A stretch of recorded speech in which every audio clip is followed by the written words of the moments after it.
welcome back to my videos, and today we will learn about how to find inverses using elementary row operations.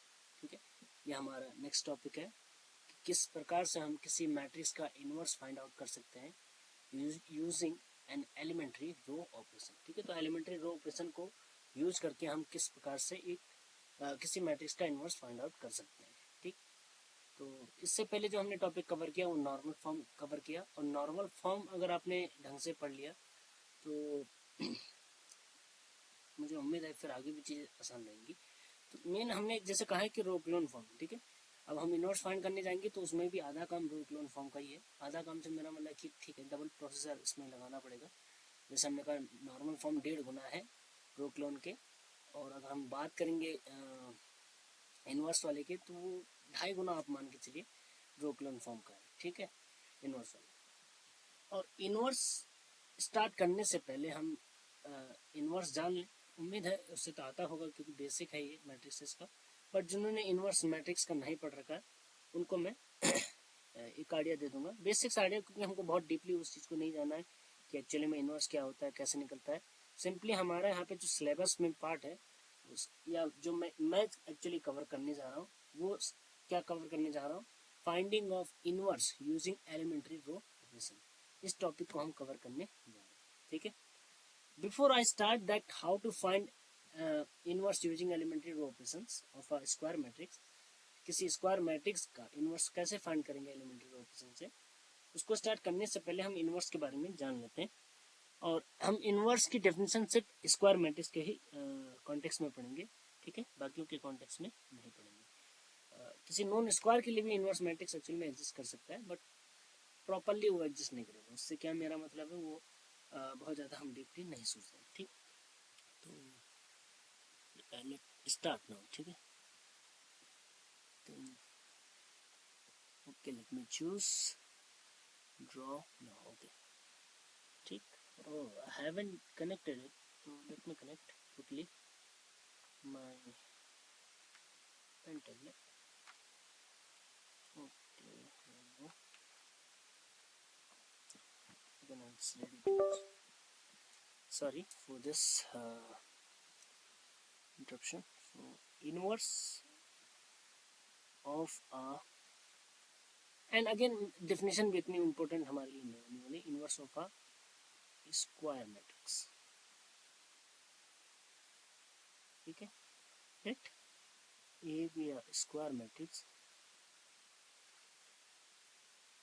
ठीक है, then B is inverse of A if AB is equal to BA equal to identity matrix. I क्या है, identity. ठीक है, identity matrix. चलिए इसको हटा लो. ठीक है, तो उम्मीद है ये चीज़ आपको समझ में आ गई.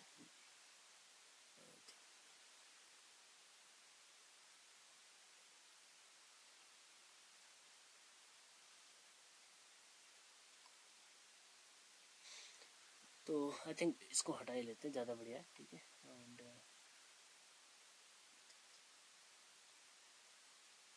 तो इन्वर्स किसी मैट्रिक्स का इन्वर्स हम लोग क्या कहेंगे, जैसे ए का इन्वर्स बी है, अगर दोनों को प्रोडक्ट करके आइडेंटिटी मैट्रिक्स प्रोड्यूस हो जाएगी. ठीक है, सिंपल सा मीनिंग है कि हमने कहा एक मैट्रिक्स ए है, इसका इन्वर्स मैट्रिक्स बी होगा इफ ए को हम मल्टीप्लाई करेंगे बी से, या अपोजिट भी कर सकते हैं, बी को मल्टीप्लाई करें ए से, तो हमको क्या प्रोड्यूस हो जानी चाहिए, आइडेंटिटी मैट्रिक्स. ठीक है, तो इस केस में हम मैट्रिक्स को क्या कहेंगे कि ए क्या है, बी का इन्वर्स है, या कहेंगे बी ए का इन्वर्स है. वाइस वर्सा आप चीज़ें कह सकते हैं. एग्जाम्पल के लिए जैसे मैं क्विकली अगर बनाना चाहूँ तो सपोज करिए ए ये है 1 2 1 3. ठीक है, देन इसका जो इन्वर्स आएगा, ठीक है, I am not going on calculation, but इसका इन्वर्स क्या आएगा, how to calculate. I think यहाँ 3 लिखते हैं, 1 - 2 एंड -1. ठीक है, इज इन्वर्स ऑफ. ठीक है, आपको समझाने के लिए कि किस तरह से हो रहा है। तो ना I will do product A B करेंगे, और ये क्या आना चाहिए आपका आइडेंटिटी मैट्रिक्स आना चाहिए 2x2 ऑर्डर की। बी करेंगे एंड लेट्स सी, ठीक है, मल्टीप्लाई करिए 1 into 3 एंड 2 into -1 यानी 1 3 - 2 that is 1 and then it will be 0 0 1। तो हम देख रहे हैं यही चीज़ अगर आप उल्टा भी कर देंगे, बी ए भी निकालेंगे तब भी आपको यही वैल्यू मिलने वाली है, ठीक है। You can do drawn by your own, ठीक। तो ए बी करो चाहे बी ए करो, that is actually this quantity is what B, this quantity is B. दोनों को प्रोडक्ट करके क्या आ रहा है आइडेंटिटी मैट्रिक्स आ रही है, इसलिए हम क्या कहेंगे ए का इनवर्स बी है या बी का इनवर्स ए है, ठीक है। तो उम्मीद है कि इनवर्स की डेफिनेशन आपको समझ में आ गई होगी, ठीक है। सिंपली ये बहुत ज़्यादा इम्पोर्टेंट है नहीं, ठीक है। और इनवर्स कब एग्जिस्ट करता है, कंडीशन लिख लेते हैं, condition for existence of inverse.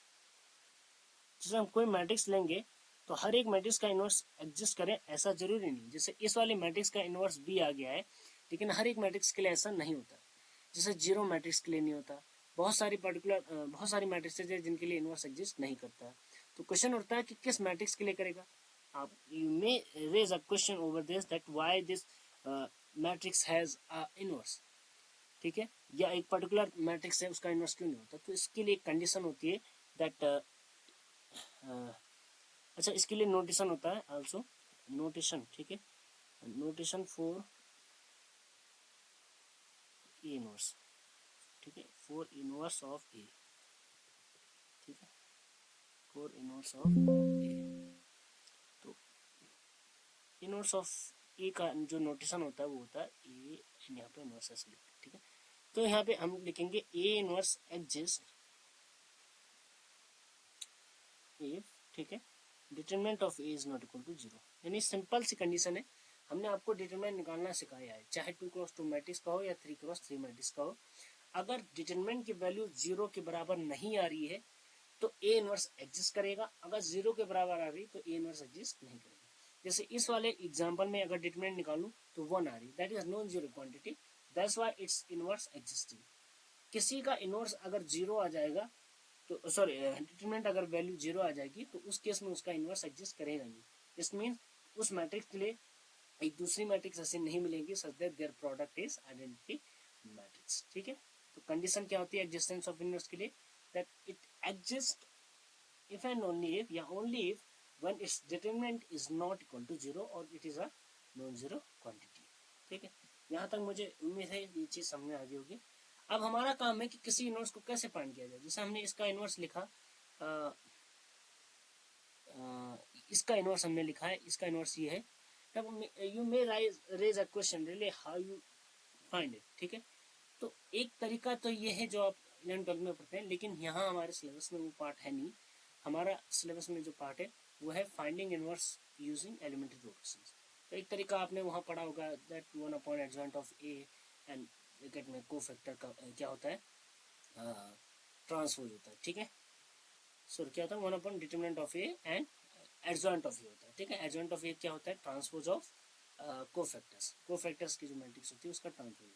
तो उन चीज़ों को हमको देखना नहीं है, कोफैक्टर क्या होता है, एडजॉइंट क्या होता है, इन सारी चीज़ों से हमको मतलब नहीं है। हमको यहाँ जो पढ़ना है वो सिर्फ इतना सा है that finding of inverse using elementary rules. Let's start this, ठीक है। तो टॉपिक क्या है हमारा, finding the inverse of A using elementary row operation EROs, ठीक है। अच्छी तरह एलिमेंट्री कॉलम ऑपरेशन को यूज करके भी हम क्या कर सकते हैं इनवर्स फाइंड आउट कर सकते हैं, but again we have only one thing that is elementary row operations. अब यहाँ पे ध्यान देना कि क्योंकि जब भी हम इस टाइप की बातें करते हैं कि एलिमेंट्री रो ऑपरेशन से इनवर्स निकालना है, ठीक है, तो सीधी बात माइंड में जो घुस जानी चाहिए, पहला जो घुस जानी चाहिए कि यहाँ कॉलम ऑपरेशन बिल्कुल भी नहीं लिखेंगे। कॉलम ऑपरेशन बार बार मैं कह रहा हूँ, सिर्फ नॉर्मल फॉर्म को छोड़ दिया जाए तो बाकी कहीं नहीं लिखते हैं।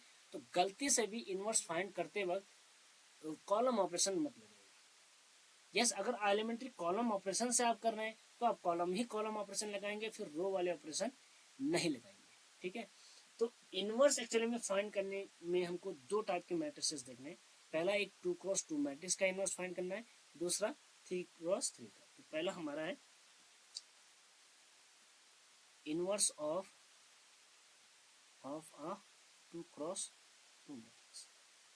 तो हम डायरेक्ट एग्जांपल से इन चीजों को समझेंगे कि किस टाइप से करते हैं। तो एग्जांपल हम देख लेते हैं। फाइंड द इनवर्स ऑफ, और हम ए मैट्रिक्स दे रहे हैं आपको 2 4 3 7, ठीक है। ये हमने मैट्रिक्स दिया, हमने कहा इसका इनवर्स फाइंड करो। तो सॉल्यूशन,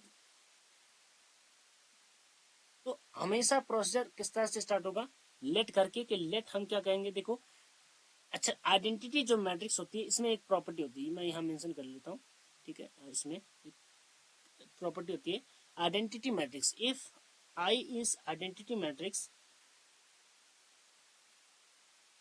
आई अगर क्या है आइडेंटिटी मैट्रिक्स है, देन आइडेंटिटी मैट्रिक्स को किसी भी मैट्रिक्स से मल्टीप्लाई कर ले तो कोई भी चेंज नहीं आता।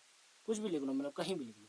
यानी आई आइडेंटिटी मैट्रिक्स को अगर हम क्या कर लें, किसी मैट्रिक्स से मल्टीप्लाई करें तो उसमें कोई चेंज नहीं आता, क्योंकि आइडेंटिटी मैट्रिक्स का आपने फॉर्मेट देख रखा है, ठीक है। सिंपल से इतनी सी बात आगे समझे।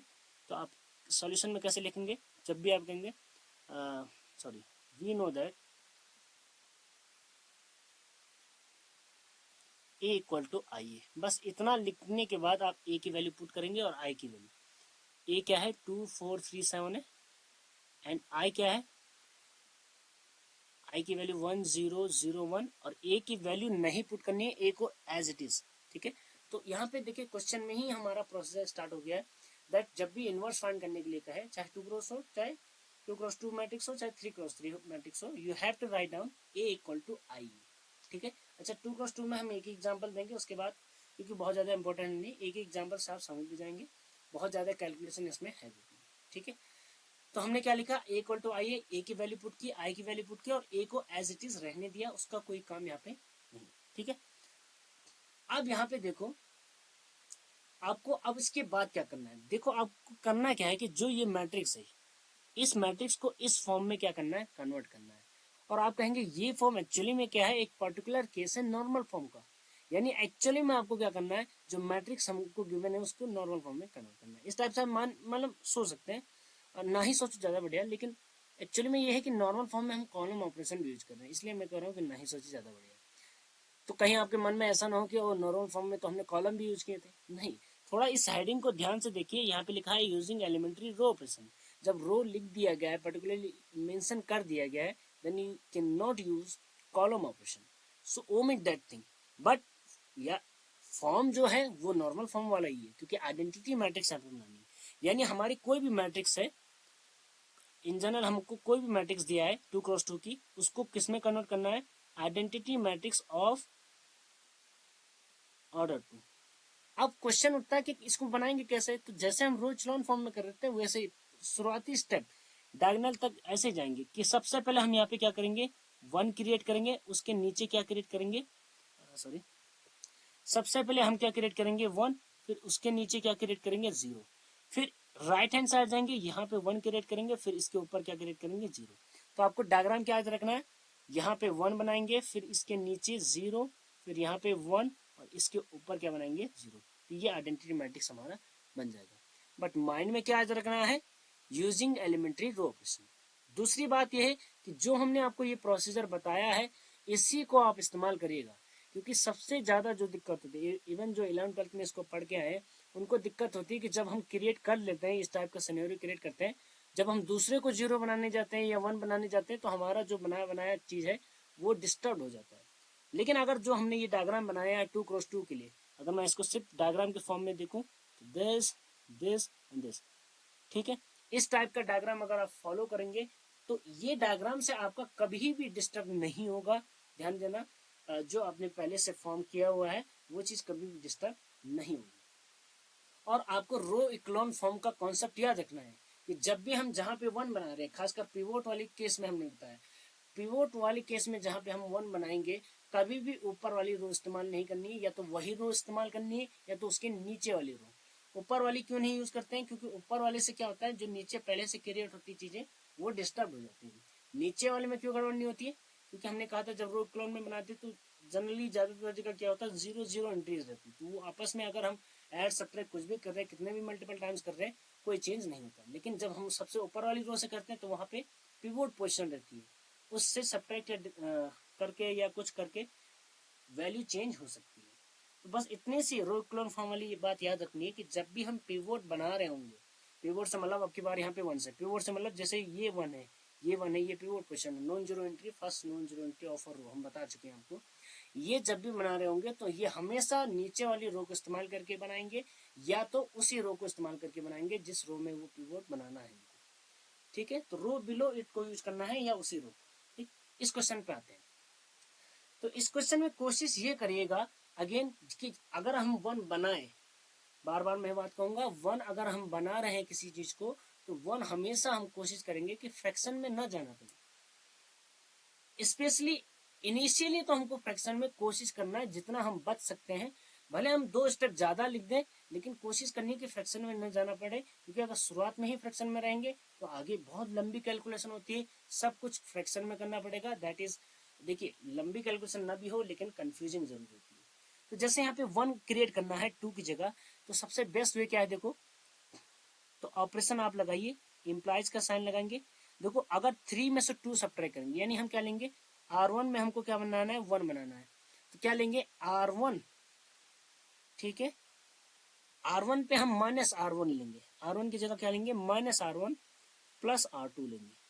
भाई इस पे -2 सोचो, -2 है और +3, तो कितना बन रहा है 1। और हमने कहा हम इसको एक्सेप्ट करते हैं, हमारा हमारा जिसमें चेंज करना है उसमें भी हम किसी नंबर से मल्टीप्लाई कर सकते हैं। तो दोनों में यही ऑपरेटर क्या कर देना है, इस साइड भी लगाना है और यही ऑपरेटर इस पे भी लगा देना है। तो यहाँ पे आ जाएगा 1, ध्यान देना यहाँ पे -R1 प्लस R2, तो -4 + 7 क्या हो जाएगा 3, नीचे वाले में कोई चेंज नहीं होगा। सेम ऑपरेटर यहाँ लगा दो, तो ये एक्चुअली में R2 -R1 लिखा है, तो R2 -R1 करना, R2 -R1 that is -1, R2 -R1 that is 1। ठीक है, 0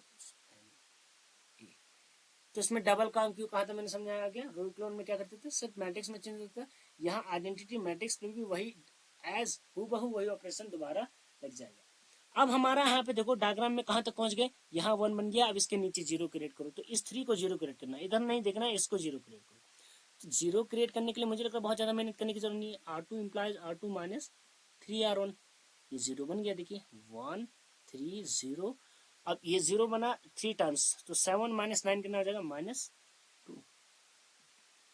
ऑपरेशन यहाँ लगा दो तो ऊपर वाला सेम निकलो, R2 - 3R1, तो माइनस करेंगे तो ये 3 हो जाएगा, 1 - 3 कितना हो जाएगा, -2, ए को ए। ठीक है, अब इसको हम हटा देते हैं, ये काम का हमारा नहीं है। डायग्राम ऊपर चलिए बना ही रखा है, ठीक है, यहाँ बना लेता हूँ। या तो डायग्राम कैसे फॉलो करना है, दिस, तो पहले यहाँ ऐसे, यहाँ से स्टार्ट करते हुए फिर यहाँ जाना है, फिर यहाँ 1 बनाना है, फिर यहाँ 0, ये डायग्राम याद रखिएगा। अब यहाँ से आगे इसी को यहीं से आगे लिख लेते हैं। अब हमारा देखो यहाँ 1 फिर 0, यहाँ हम क्या क्रिएट करेंगे, F1। अब चाहे तो फ्रैक्शन में चले जाओ, क्योंकि इसके बाद एक ही स्टेप बना है इसको 0 क्रिएट करने का। तो इसको 1 कैसे बनाएंगे, ध्यान देना, कॉलम मत यूज करना है, तो रो से ही बनेगा। तो एक ही हमारे पास तरीका है, क्योंकि इसके नीचे तो कोई रो नहीं है तो उसकी हेल्प नहीं ले सकते, तो इसी रो की हेल्प ले लेनी है। नहीं तो आप 1 बनाने के लिए सोचते हैं ये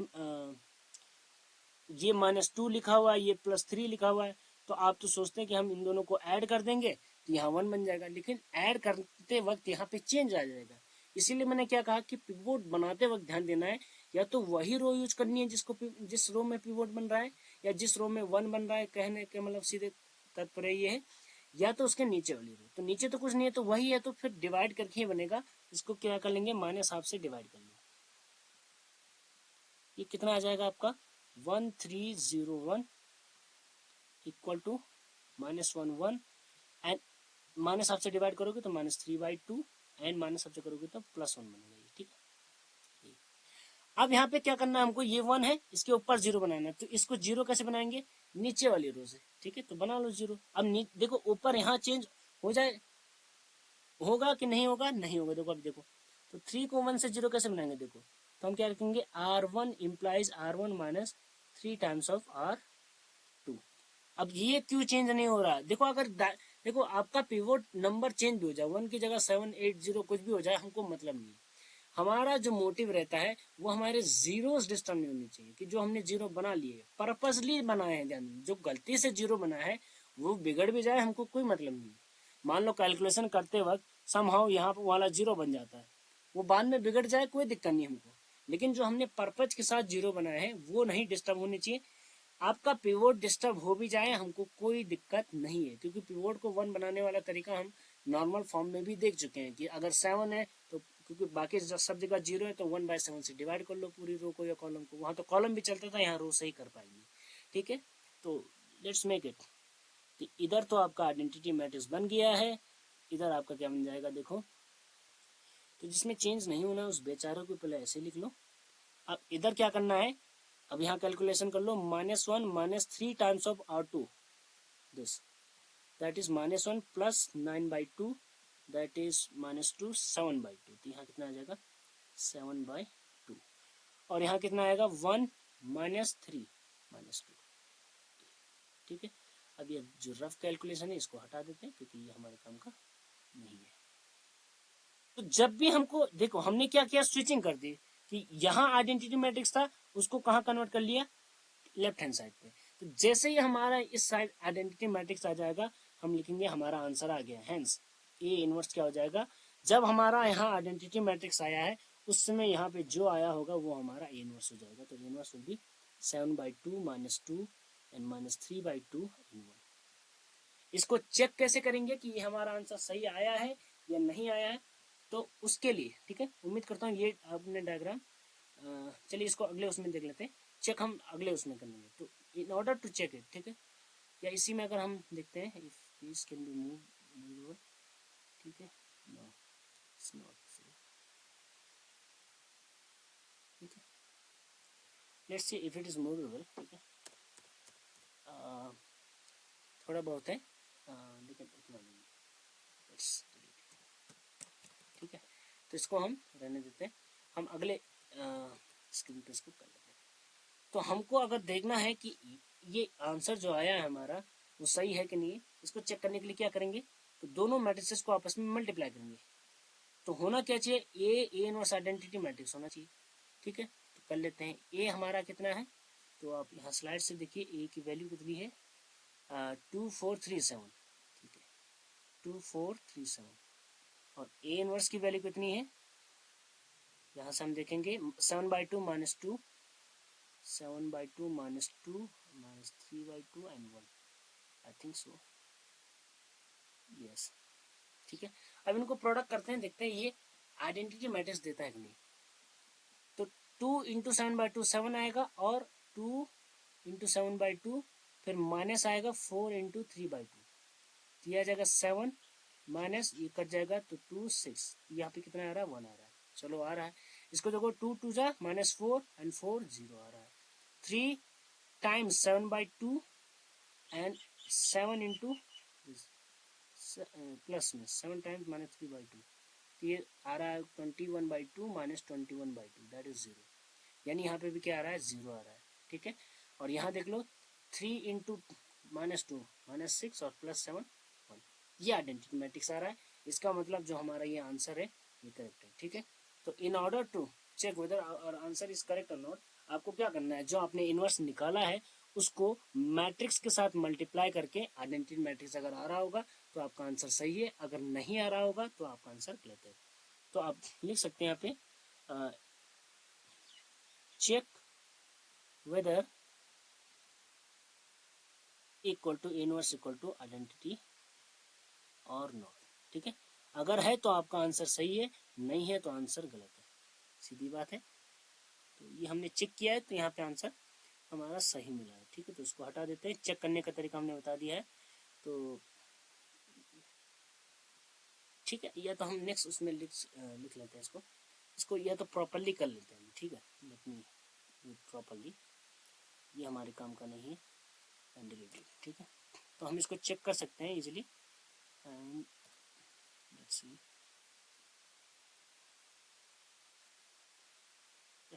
late me check it now. ठीक है, तो हमने चेक किया था, ये आंसर आपका सही आया था। तो आप आप लिख सकते हैं, थोड़ा अच्छे से लिखना चाहें तो इसको आप लिख लें, ठीक है। 2437 डेटा, तो हम चेक कर रहे हैं 2437 को मल्टीप्लाई करेंगे किससे, मैट्रिक्स से, 7/2 माइनस 3/2, यहाँ पे कितना था, -2 1, ठीक है। That is equal to 1001, which means, जिसका मतलब क्या हो जाएगा, that answer obtained by us is correct, ठीक है। तो चेक करने के लिए क्या तरीका होता है कि भाई अगर इनवर्स है तो दोनों प्रोडक्ट करके क्या देंगे, आइडेंटिटी मैट्रिक्स देंगे, ठीक है। अब हम दूसरे उस पर, जैसा हमने कहा था 3x3 2x2 में मैं एक एग्जांपल दूंगा, वो आप लेते हुए किसी तरह करते हुए कर ही देंगे। 3x3 में थोड़ा सा मेहनत है, ठीक है। तो 3x3 में हम देख लेते हैं। तो आप आते हैं second, inverse of 3x3 matrix using elementary row operations, ठीक है। तो शुरू करें। तो सपोज करिए हमने एग्जांपल लेना है ए इक्वल टू, अच्छा ध्यान दीजिए यहाँ पे वही मैट्रिक्स लिखी जाएगी जिसका इनवर्स एग्जिस्ट कर रहा होगा। तो आप कह सकते हैं कि आपने तो डिटरमिनेंट चेक ही नहीं किया whether it is non zero और नॉट, ठीक है। तो क्वेश्चन भाई अगर पूछा गया है कि इनवर्स फाइंड करो, इसका मतलब क्या होगा, ऐसा मैट्रिक्स, ऐसा ही मतलब मैट्रिक्स दिया होगा जिसका इनवर्स एग्जिस्ट कर रहा होगा, क्योंकि अगर एग्जिस्ट नहीं कर रहा होगा तो क्वेश्चन क्या हो जाएगा, गलत, ठीक है। तो फिर हम कर लेते हैं 1 2 1 1 -2 3 and I'll say 2 0 and 3, इसका इनवर्स फाइंड करना है। अच्छा, इसका इनवर्स फाइंड करना है तो एक और अच्छी चीज आप कर सकते हैं। देखिए जब भी इनवर्स फाइंड करने के लिए आए, कोशिश करो पहले इसका डिटरमिनेंट निकाल लो। हम डिटरमिनेंट निकालना सीख चुके हैं पहले, तो उसको चाहे तो निकाल लो। अब क्यों निकाल लो ये मैं आपको, थोड़ा राज की बात है, थोड़ा बाद में बताऊंगा। पहले आप इसका डिटरमिनेंट निकाल लो। किसी भी मैट्रिक्स में आप करना चाहे तो आप डिटरमिनेंट निकाल लीजिएगा, जैसे आप 2x2 वाले में भी डिटरमिनेंट निकाल लीजिए, ठीक है। फिर यहाँ बहुत ज़्यादा जरूरत थी नहीं, लेकिन आप अगर इसका डिटरमिनेंट निकालते तो कितना आ जाएगा, 2 × 7 माइनस में 3 × 4 दैट इज 2। अब इस 2 का यहाँ क्या रिलेशन है, अगर आपको कुछ दिख रहा हो तो हमें बताइएगा, ठीक। सिमिलर चीज़ यहाँ पे भी हम करेंगे। पहले हम इसका डिटरमिनेंट निकाल लेंगे, ये कंपलसरी नहीं है, ये बस कुछ कारणवश मैं निकाल रहा हूँ, ठीक है। तो यहाँ पे 1 लिखा, अब मैं डायरेक्ट कैलकुलेशन करूँगा, हम लोग डिटरमिनेंट निकालना सीख चुके हैं, ठीक है। तो मैं क्विकली इसको कर लेता हूँ। 1 × 3, चाहिए 3 लिखा हुआ, ठीक है, this is 3, 1 × 3 -3 this and +1 and this will be 4. This will be on calculation will give -6 +6 +4 that is 4, ठीक है। चलिए आई थिंक मैंने सही किया है, ठीक है, उम्मीद करता हूँ कि ये सही है। 3 -6, ठीक है, ओके इट इज करेक्ट, ठीक है, मेरे हिसाब से ही सही है। 4 आ रहा है। अब इस 4 का क्या काम है हम बाद में देखेंगे, बस आप निकाल के एक साइड पे इसको रख दीजिएगा, इसका प्रोसीजर में कोई काम नहीं। तो क्वेश्चन उठता है अब इस 3x3 मैट्रिक्स में किस टाइप से हम इनवर्स फाइंड करेंगे। तो लिखिए सॉल्यूशन, स्टार्ट वैसे ही करेंगे जैसे 2x2 के साथ किया। वी नो दैट, है ना, वी नो डॉट की जगह आप लिख सकते हैं हियर वी हैव, ऐसे भी लिख सकते हैं। लैंग्वेज हमने कहा था कि थोड़ी सही होनी चाहिए लिखते हुए, ठीक है। तो ऐसा नहीं कि पूरा हमें कॉपी करना है, बट एक ये होना चाहिए कि आपका बस उसको लैंग्वेज समझ में आ जाए। ऐसे तो लिख ही सकते हैं। ए की जगह हमने क्या कहा था, वैल्यू पुट कर देनी है, ए की जगह वैल्यू पुट कर लो, चलो 1 2 1, ठीक है। फिर यहाँ लिखो 1 -2 and 3, यहाँ लिखो 2 0 and 3, ठीक है। और यहाँ पे आइडेंटिटी मैट्रिक्स, तो भाई क्योंकि 3x3 की मैट्रिक्स है तो आइडेंटिटी मैट्रिक्स भी 3x3 की होगी। अब यहाँ 2x2 थोड़ी रहेगा, 3x3 रहेगा। और मैंने बताया था ए को क्या लिखते हैं, ऐसे ही लिख देते हैं। अब हमने क्या कहा था 2x2 में कि हमारा जो मोटिव होगा वो ये होगा कि ये जो मैट्रिक्स है उसको इस मैट्रिक्स में, यानी आइडेंटिटी मैट्रिक्स में, या काइंड ऑफ नॉर्मल फॉर्म, क्योंकि आइडेंटिटी मैट्रिक्स भी एक टाइप का नॉर्मल फॉर्म है, उसमें कन्वर्ट करना है। लेकिन नॉर्मल फॉर्म को माइंड में मत बैठाइएगा, क्योंकि यहाँ कॉलम ऑपरेशन लिखते थे, यहाँ एलिमेंट्री रो ऑपरेशन नहीं लिखेंगे, ठीक है। तो अब क्वेश्चन होता है कि जब हम इसको इस मैट्रिक्स को जो ए दिया है इसको हम इसमें कन्वर्ट करेंगे तो प्रोसीजर क्या रहेंगे। भाई हम तो रैंडमली कुछ भी कर सकते हैं, यहाँ 0 बनाए, यहाँ 0, फिर इसको 1, तो फिर से प्रोसीजर हमको देखना पड़ेगा। तो डायग्राम एक याद रखिएगा आप। तो हम ओपन डायग्राम, एक थोड़ा सा बड़ा सा डायग्राम बना रहे हैं, इस साइड हम डायग्राम बना रहे हैं बड़ा सा। इससे हम समझाएंगे कि क्या प्रोसीजर रहेगा, कैसे हमको बनाना है। तो हमारा डायग्राम का जो सिनेरियो रहेगा कि पहले हम यहाँ पे 1 क्रिएट करेंगे, फिर इसके नीचे 0। देखो आधा इसका पोर्शन में, जैसे मैंने कहा था रो इक्विवेलेंट फॉर्म बहुत इंपॉर्टेंट है, तो ये रो इक्विवेलेंट फॉर्म ही चल रहा है, बस इसमें शर्त थोड़ी सी बढ़ के आ गई है कि हमारे डायगोनल पे 1 होना जरूरी है। वो भी हम आपको छूट दे रहे हैं कि डायगोनल पे 1 नहीं पे बनाओगे कोई दिक्कत की बात नहीं है, ठीक है। 1 बस तब बनाओ जब आसानी से बन जाए, विदाउट फ्रैक्शन में जाए बगैर बन जाए, ठीक है। फिर हम डायग्राम जाएंगे ऊपर ऐसे। यही चीज हम अपने क्या करते थे रो इक्विवेलेंट फॉर्म में, कि हम डायगोनल पोजीशन पे कोशिश करते थे। यहाँ कोशिश भी नहीं करनी है, अपने आप बन जाएगा। डायगोनल फॉर्म पे नॉन जीरो पहले से रहेगा, नहीं भी रहेगा तो इजिली बन जाएगा। तो जैसे हम रो इक्विवेलेंट फॉर्म में करते थे इतना डायग्राम, फिर यहाँ से यहाँ इतना जो डायग्राम है, ये प्रोसीजर हम डिट्टो किस में फॉलो करते हैं, रो इक्विवेलेंट फॉर्म में। तो आधा डायग्राम देखिए, इसमें कितने एलिमेंट आएंगे, 1 0 0 फिर 1 0 1, यानी आपके 6 एलिमेंट हमारे कब तक कहाँ से क्रिएट हो जाएंगे। जो काम हम रो इक्विवेलेंट फॉर्म में करते हैं वही काम है। तो 6 एलिमेंट तो हमको ऐसे मिल गए। उसके बाद क्या प्रोसीजर रहेगा कि अब इस 1 के ऊपर ये 2 0 बनाने, यहाँ से थोड़ा काम एक्स्ट्रा है। ये रो इक्विवेलेंट फॉर्म में करना जरूरी नहीं होता है, करना चाहे तो कर सकते हैं एक्स्ट्रा वर्क। और फिर ये वाला आप 0 बनाएंगे। फिर कौन सा 0 बनाएंगे, ये वाला। ध्यान ये देना है कि ये दो 0 जो बनेंगे वो इस वाले 1 से बनेंगे, और ये जो वाला 0 बनेगा वो, या इसको हम डबल टिक कर लें, वो इस वाले 1 से बनेगा। बस इतनी सी बात याद रखिए। तो इसका आप 75% क्या समझेंगे कि 75% जो काम है वो रो इक्विवेलेंट फॉर्म वाला ही है, कि भाई पिवोट बनाओ उसके नीचे 0, पिवोट बनाओ उसके नीचे 0, और फिर यहाँ पे पिवोट बनाओ जो कि ऑलरेडी बन चुका होगा, लेकिन यहाँ पे 1 भी बनाना है। फिर यहाँ पे ये 3 0 जो बनाने हैं वो एक्स्ट्रा बनाने हैं। और ये 3 0 कैसे बनाने हैं, हमने कहा इस वाले 0 को और इस वाले 0 को किसकी हेल्प से बनाओगे, इस वाले 1 से, और इस वाले 0 को किसकी हेल्प से बनाओगे, इस वाले 1 की हेल्प से, ठीक है। बस इतनी सी बात याद रखिए। तो डायग्राम का अगर मैं स्केच बना दूं, अब रफली स्केच बनाऊं, तो डायग्राम कुछ ऐसे फॉलो होगा, पहले 1 फिर उसके नीचे 0, फिर डायगोनल में यहाँ पे 1 क्रिएट करोगे, यानी ये 0 नहीं बनाना, पहले पहले यहाँ डायगोनली 1 0 बनाओगे, 1 बनाओगे, फिर इसके नीचे 0 जो कि आप रो इक्विवेलेंट फॉर्म में करते आ रहे हैं। फिर यहाँ पे आप फिर से 1 बनाएंगे, यहाँ पे 1 बनेगा, नंबर लिख लो, यहाँ 1 है, यहाँ 0 है, यहाँ 0 है, यहाँ आपका 1 है, यहाँ 0 है, फिर यहाँ 1 बनेगा, और इस 1 की मदद से आप एक 0 यहाँ बनाएंगे और एक 0 कहाँ बनाएंगे, ठीक है, एक 0 यहाँ, एक 0 यहाँ, और फिर लास्ट स्टेप यहाँ आओगे और यहाँ पे आपका क्या बनेगा, एक 0 बन जाएगा। तो ये पूरी आइडेंटिटी मैट्रिक्स देखो बन गई, ठीक है। और कौन किसकी मदद से 0 बनाओगे, यहाँ तक तो ये प्रोसेस तो आपको समझ ही आता है क्योंकि रो इक्विवेलेंट फॉर्म में करते आ रहे हैं। ये दो 0s बनेंगे वो इस वाले 1 से, 1 से मतलब है R3 की मदद से बनेंगे, और ये वाला जो 0 बनेगा वो इस वाले रो से बनेगा, यानी ये वाला जो रो है R2 है, इसकी मदद से आप लोग बनाएंगे, ठीक है। तो समझाने के लिए मैंने लिख दिया, अदरवाइज इसकी जरूरत नहीं है, because we don't want you to confuse, ठीक है।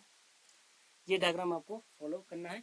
इसको हम विदाउट 0 1 लिखना चाहे तो ऐसे कुछ बन रहा है, ठीक है, जैक सॉरी, पहले नीचे 0 बनेगा, ठीक है, sorry, zigzag then 0 then 1 then this and then this, ये डायग्राम है, ठीक है। तो अब प्रोसेसर शुरू करते हैं, उम्मीद है ये आपको समझ आ जाएगा। तो पहला काम क्या है, यहाँ पे 1 बनाना है, जैसे यहाँ 1 लिखा है तो यहाँ पे भी क्या बनाना है 1, जो पहले से है, खुशी मनाओ लड्डू बांटो, ठीक है। तो अब क्या प्रोसीजर है, यहाँ 0 यहाँ 0, यानी ये और ये 0 बनाने, जो कि आप देख पा रहे होंगे कि इसमें तो बिल्कुल भी मेहनत नहीं लग रही है, ठीक है। R2 में क्या हो जाएगा, R2 माइनस R1, अभी मैंने आसान सा एग्जाम्पल लिया। R3 में क्या हो जाएगा, R3 माइनस, और R1 से ही बनाने हैं 2 R1, चलो फटाफट बना लेते हैं, 1 2 1, यहाँ 0 हो जाएगा, सीधे सीधे सब्ट्रैक्ट करो, -2 कितना होता है, -4 होता है, ध्यान देना। 3 में से 1 गया तो कितना होता है बेटा, 2 होता है, ध्यान देना, ठीक है। 2 में से 2 गया 0, ट्वाइस सब्ट्रैक्ट करना है तो -4, यहाँ भी ट्वाइस सब्ट्रैक्ट करना है, 3 में से ट्वाइस सब्ट्रैक्ट करो 1 का तो 1 आ जाएगा, ठीक है, इज इक्वल टू, यहाँ लिखो, और सेम काम क्या करते हो इस मैट्रिक्स में भी, वही जो ऑपरेशन पहली मैट्रिक्स पे लगाए वही ऑपरेशन इस मैट्रिक्स पे भी लगा दो। तो क्या करना है, R2 माइनस R1, तो R2 माइनस R1 तो -1, R2 माइनस R1 0, अब R3 माइनस 2 R1 तो -2 बचेगा, 0 एंड यहाँ पे 1 बचेगा, ठीक है। और ए एज इट इज लिखते हैं। अब यहाँ पेज हमको चेंज करना पड़ेगा, इसी को हम दोबारा लिख लेते हैं कि हम कहाँ तक पहुँच गए, इस प्रोसीजर तक पहुँच गए, यहाँ तक हम पहुँच गए कि यहाँ 1 बना है, 0 0 बना है, और यहाँ एलिमेंट क्या है 2 1 2 1 माइनस 4 2 है, -4 यहाँ भी था आई थिंक, एंड यहाँ 2 न रह के क्या रहा होगा 1 है, ठीक है। तो यहाँ 1 है, ठीक है। यहाँ पे आपका क्या आया है, इक्वल टू आया है, और यहाँ पे क्या रहा होगा आपका 1 0 0, यहाँ आपका -1 रहा होगा, यहाँ आपका बिकॉज ऊपर 0 रहा होगा, यहाँ 1 पहले से था आई थिंक, ठीक है। लेट्स सी, देख ही लेते हैं, ठीक है। व्हाट टू टेक टेंशन, -1 1 0, ठीक है, ठीक है, -1 1 0 एंड लास्टली क्या है आपका, इसमें क्या मिला हमको -2 0 -2 0 1, और यहाँ पे क्या है ए, ठीक है। तो इसको हमने दोबारा लिख लिया, अब हम इस पर फर्दर कैलकुलेशन करेंगे। नेक्स्ट टास्क हमारा क्या होना चाहिए, जैसे हम डायग्राम में कहाँ तक पहुँच गए देखो, सॉरी, और अच्छा उम्मीद कर रहा हूँ हम लोग कैलकुलेशन गलत नहीं कर रहे हैं, एक बार और देख लेता हूँ, ठीक है, बिल्कुल सही है, ये भी सही है, ठीक है, अभी तक हम लोग सही जा रहे हैं। अब हमारा मोटिव क्या है, हमने क्या कर लिया, डायग्राम में कहाँ तक पहुँच गए, यहाँ 1 बनाया, यहाँ 0 यहाँ 0, अब हम डायगोनली ऊपर जाते हैं, यहाँ 1 बनाना है, तो यहाँ पे हमको 1 बनाना है। लेकिन बिफोर मेकिंग इट 1, अब एक बात ध्यान दीजिए, हमने क्या कहा था, कुछ चीज़ें प्रोसीजर के अलावा आपको सोचनी है, ये प्रेजेंस ऑफ माइंड आपको यूज करना है। देखो ध्यान से देखो कि यहाँ 2 लिखा है, यहाँ 4 लिखा है, यहाँ 0, तो क्या हम इन नंबर्स को छोटा बना सकते हैं एकदम, ठीक है। या एक चीज और देखो कि बिफोर मेकिंग इट 1 बनाने से पहले इसको हम 0 बना सकते हैं इजीली, क्योंकि ये -4 लिखा है, ये भी -4, तो सीधे सब्ट्रैक्ट कर देंगे तो 0 बन जाएगा, क्योंकि 1 वाली कंडीशन मैंने कहा है कि जरूरी नहीं है, 1 तो हम एकदम लास्ट में भी बना सकते हैं। तो पहले क्या कर लो, थोड़ा प्रोसेस से हटके कि 1 बनाने की बजाय, क्योंकि जो पिवोट वाली पोजीशन है उनको 1 बनाना अभी हमारे लिए बहुत जरूरी नहीं है, हम लास्ट में भी 1 बनाएंगे तो भी काम बन जाएगा। लेकिन ये बेचारा पहले 0 आसानी से बन रहा है, तो इसको बना लो 0, सिंपली क्या हो जाएगा, R3 वाला 0 बनाना है तो R3 माइनस, क्योंकि सेम साइन है, R2 करना पड़ेगा, चलो सीधे सीधे बन गया, ठीक है। अब हम इसको 1 बनाएंगे, बट ठीक है थोड़ा टाइम लेके, ये बन गया 0, यहाँ 0, और आप सब्ट्रैक्ट कर रहे हैं 1 -1, काम बन गया बेटा, ठीक है। अब इसको आप लिख लो 1 0 0 -1 1 0, ये लिखा, और अब क्या करना है, R3 minus R2, R3 minus करोगे तो -1, देखो -2 है, -1 करोगे तो यहाँ पे -1 आ जाएगा, ठीक। फिर यहाँ से 0 -1 करोगे तो -1, एंड 1 - 0 करोगे तो 1, ठीक है।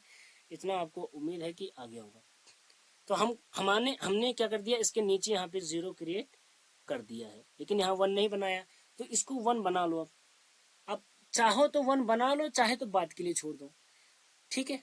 तो जैसी आपकी मर्जी, ठीक है। तो मैं अभी सोच रहा हूँ 1 ना बनाओ, हम अभी सोच रहे हैं कि इसको पहले क्या बना लें, इसको 1 ना बना के इसको पहले इन नंबर्स को, ये और ये 2 नंबर है छोटे बन रहे हैं, क्योंकि दोनों ही 2 के मल्टीपल है, तो हम ऐसा करते हैं 2 का मल्टीपल ही हटा देते हैं।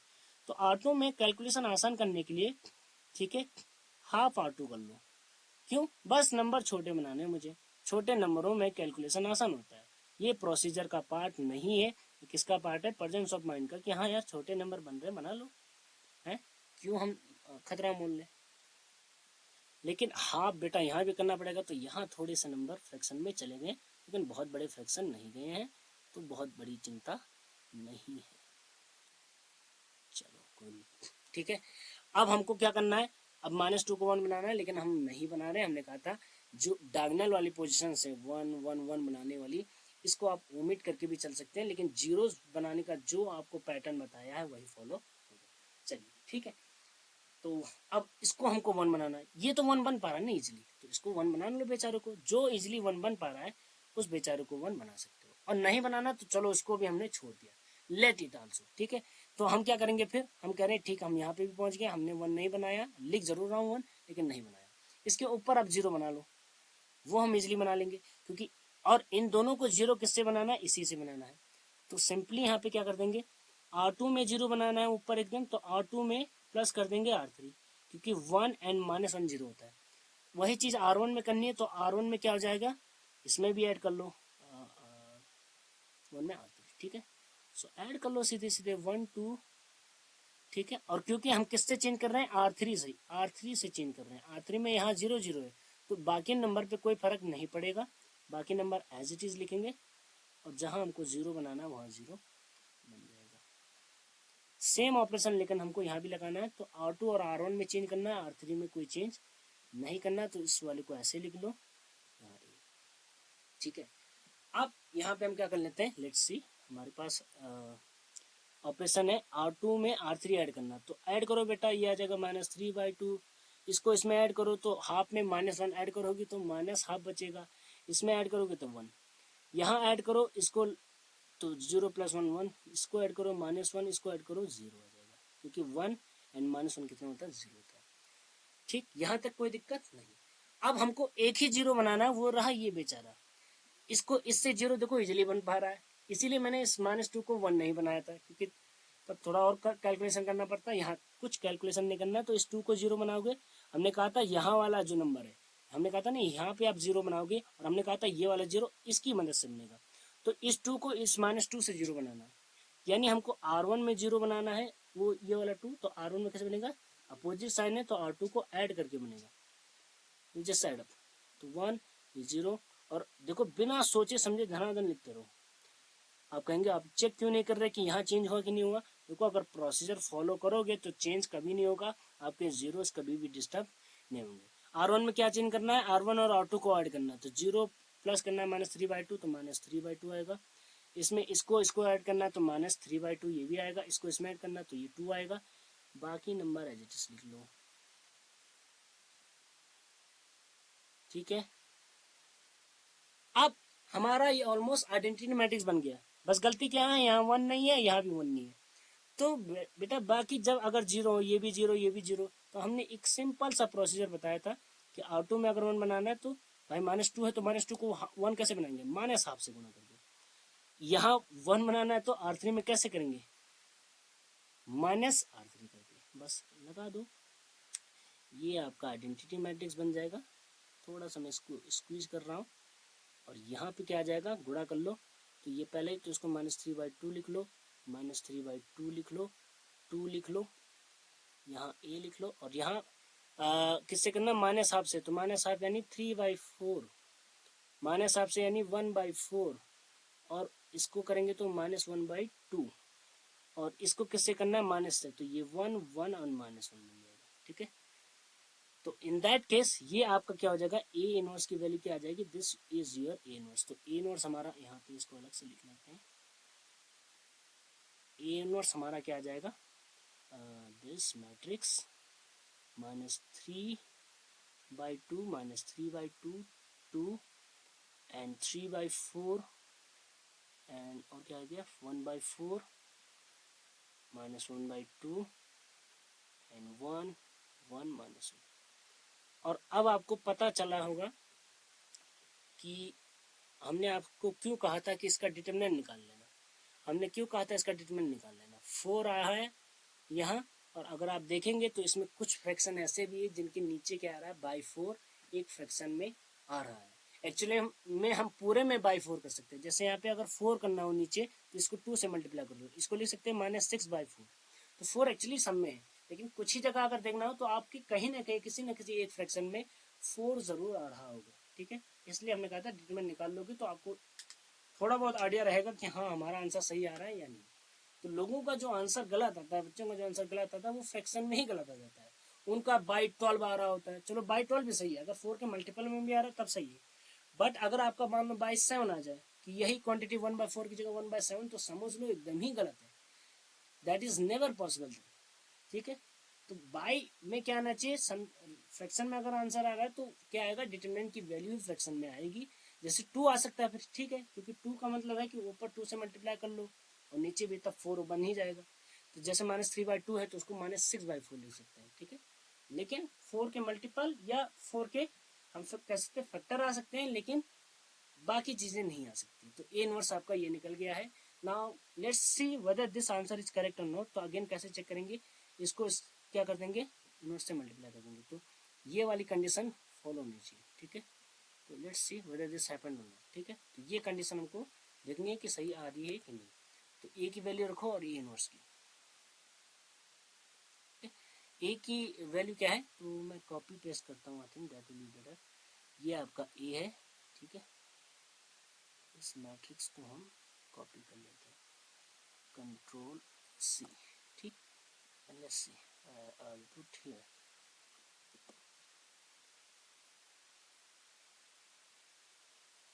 सारे नंबर यहाँ आ गए, ठीक। और एक नंबर हमारा छूट गया, let's see where it is. तो 1 to 1 है, ठीक है। राइट हैंड साइड पे 1 to 1, तो 1 to 1, sorry I have to write down here 1, ठीक है। ये 1 है। और ए इनवर्स क्या निकला है, तो ए इनवर्स भी हम यहाँ से, let me copy that part. तो ए इनवर्स ये निकला है, ठीक है। ए इनवर्स हमारा ये है।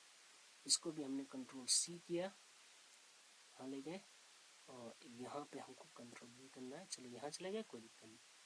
इसको उठाएंगे, यहाँ रखा, पहले इसको हम डिलीट कर लेते, ठीक है। तो let's see whether this is correct और नॉट, ठीक। तो इसको हमने कॉपी किया। तो अब इन दो मैट्रिक्स को मल्टीप्लाई करके क्या आना चाहिए, आइडेंटिटी मैट्रिक्स आना चाहिए। अगर ऐसा हो रहा है तो हमारा चीज़ें फिर सही है, अदरवाइज नहीं है, ठीक है। तो लेट्स सी, चलिए मल्टीप्लाई करते हैं आप, ठीक है। थोड़ा टाइम लग गया, चलिए कोई नहीं। तो मल्टीप्लाई किया जाए, 1 इंटू -3/2 विल बी -3/2। फिर 2 से मल्टीप्लाई करेंगे, ये 3/4 लिखा है, तो ये आ जाएगा 2 से करेंगे तो 3/2 आ जाएगा, एंड फिर +1, यानी यहाँ पे बन गया 1, ठीक है, आ रहा है। अब यहाँ पे मेंबर लेना है, तो इसका पहला रो, इसका सेकंड कॉलम, तो -3/2 + 1/2 + 1, ये भी 0 बना रहा है। चलिए अभी तक सही चल रहे हैं हम लोग। फिर इस वाले को गुणा करना है इस वाले कॉलम से, तो 2 आएगा, -1 आएगा और -1 आएगा, दैट इज 0। यानी पहला रो तो हमारा सही आ रहा है। अब नीचे आना चाहिए 0 1 0। चलिए देखते हैं। फिर सेकेंड रो को हम मल्टीप्लाई करेंगे फर्स्ट कॉलम से, तो 0 हो जाएगा। -4 को करेंगे तो -3 आएगा, सॉरी इट इज -4 एंड 3/4। तो ये अच्छा, आई थिंक कुछ गड़बड़ है, ये मैट्रिक्स ये नहीं थी, आई थिंक, है ना। मैट्रिक्स ये थी एक्चुअली में 1 1 2 है नीचे, 1 1 2। These two numbers are wrong, also these two numbers also wrong, ठीक है। तो इनकी जगह कुछ और था, क्या है देख लेते हैं। नंबर क्या है, 1 -2 3, 1 -2 3, ठीक है। तो 1 -2 3, और यहाँ पे 3 रहा होगा, यहाँ 0, यहाँ 2, ठीक, क्योंकि क्वेश्चन मैंने बनाया है। लेकिन ऊपर वाली वैल्यू अभी भी सही है, क्योंकि उसमें फर्स्ट रो का इस्तेमाल हुआ था, वो तो हमने अभी भी करेक्ट लिखा है। अब नीचे वाले में आ जाओ, तो नीचे वाले में देख लो, यहाँ रफली काम कर रहे हैं, -3/2, यहाँ कट जाएगा, तो ये कितना बनेगा, +3/2, और फिर +3, -3/2, यहाँ माइनस है, ये भी माइनस बनेगा उसमें, ठीक है, एंड +3, तो ये कितना आ जाएगा, -3 + 3, दैट इज 0। चलिए 0 बन रहा है। फिर इसको करोगे तो -3 -1/2 एंड +3, ठीक। तो ये कितना बच जाएगा, -4/2 + 3, दैट इज -2 + 3, दैट इज 1। तो मैं मान के चल रहा हूँ अब आंसर सही होगा, आइडेंटिटी पूरा मिल ही रहा है। और अब इसको कर लो तो 2, ये चेक करना ज़रूरी नहीं है, बट ठीक है, अगर आप करना चाहें तो ज़्यादा बढ़िया है। तो ये भी 0 आ रहा है, यहाँ 0 आ गया। इसको करेंगे तो -3 आएगा, 0 हो गया, +3, ये भी 0 आ रहा है, ठीक है। देखो प्रोडक्ट करना मैंने सिखा रखा है, तो आप इसको खुद से कर लीजिएगा चेक, ठीक है। ये भी 0 आ रहा है, एंड होपफुली लास्ट वाली क्वांटिटी 4 आएगी, एंड -3। तो इन दोनों का प्रोडक्ट करके आइडेंटिटी आ रहा है, इसका मतलब ये जो आंसर है, ये आंसर हमारा क्या है, करेक्ट है, ठीक है। तो आंसर हमारा क्या है, करेक्ट है, ठीक है। उम्मीद करता हूँ ये चीज़ आपको समझ में आ गई होगी। तो आइडेंटिटी मैट्रिक्स हमारा ये आ रहा है, ठीक है। इसका मतलब हमारा आंसर क्या है, सही है, इसमें कोई भी शको शंका नहीं है। पूरे पोर्शन को हम लोग डिलीट कर लेते हैं। ठीक, तो दिस इम्प्लाइज, इसका मीनिंग क्या हो गया, this implies our answer is, अगर आइडेंटिटी नहीं आएगा तो मतलब हमारा आंसर रॉन्ग है। ठीक है, तो आज के लिए इतना काफ़ी, आई थिंक 15 मिनट हमारा हो गया ऑलमोस्ट इस वीडियो पे। तो हमने एक ही अभी क्वेश्चन देखा है इनवर्स पे, ए इनवर्स वाला। कल हम एक और क्वेश्चन देखेंगे एंड कुछ फिर आगे थोड़ा सा बढ़ जाएंगे, सिस्टम ऑफ लीनियर इक्वेशन भी हम देखेंगे कल, और या कल परसों जब भी हम वीडियो बनाएंगे। तो ए इनवर्स पे एक और क्वेश्चन देख लेंगे, because this is not enough, अभी एक और आई थिंक क्वेश्चन की ज़रूरत है। उसके बाद हम मूव करेंगे सिस्टम ऑफ लीनियर इक्वेशन पे इसके बाद, और फिर हमारा ऑलमोस्ट होने वाली है चीज़ें। ठीक है, धीरे धीरे हम लोग कवर कर रहे हैं अपना सिलेबस। ठीक है, तो उम्मीद करता हूँ ए इनवर्स को फाइंड करने का आपको तरीका बाय एलिमेंट्री रो ऑपरेशन जो है वो सब में आया होगा। अगर नहीं भी आया तो एक बार और वीडियो को अब देखिए, या तो अभी हम अगले दिन या अगली बार जो वीडियो बनेगा उसमें एक और एग्जांपल इलस्ट्रेट करेंगे, उसको ध्यान से देखिएगा। उम्मीद करता हूँ उसमें आपके जो डाउट्स हैं वो क्लियर हो जाएंगे। Thank you for watching the video.